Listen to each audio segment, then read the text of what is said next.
Thank you very much. It's a pleasure to be here with you today, and I think the issue that we're currently discussing is a vital, aspect of what we need to do. I think the idea of capturing the wealth and the assets in terms of when we are tapping, for example, capital market or when we're borrowing is very important.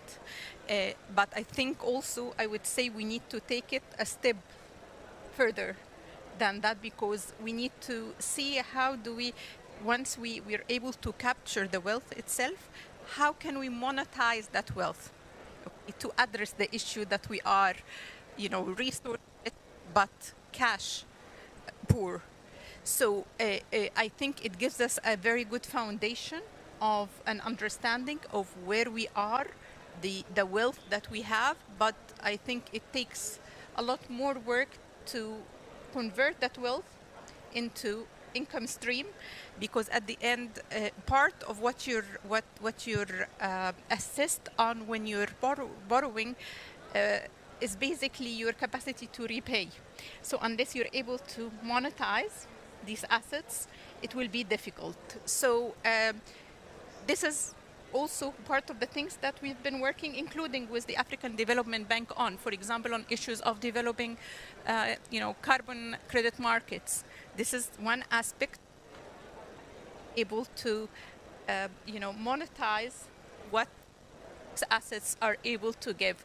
And we need to look into a variety of issues. Okay, what else can we do in addition to, the carbon credit markets? How can we build value chains in Africa and regional value chains based on the green minerals, for example, that we have?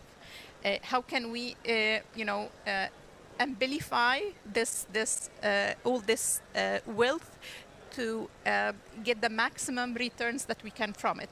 So I think this is a really important starting point, but I would say we have a lot more work to do to turn that potential into realities. I'd like to quote President Adesina: we don't need potential. So we need to make sure that this potential is turned into opportunity that we can actually seize for our citizens. I think we really need to all work together to make this happen. So I think there is the data and data infrastructure that we need to work on, and I think we've done a lot of work before with African development on related issues, African Development Bank, so we can continue to work as UNECA and African Development Bank and other partners to push that agenda in terms of what do we need to do to capture that at the data level. But then we need to equally work on the other part of how do we create the resources from it, whether advancing all the work that we've started in carbon credit markets and building regional value chains, on doing, advancing the regional policy reforms that are needed to enable that.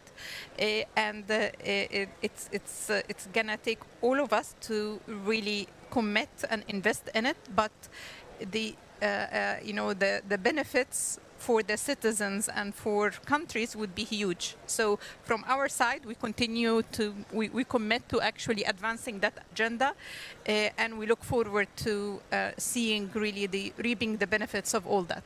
Thank you.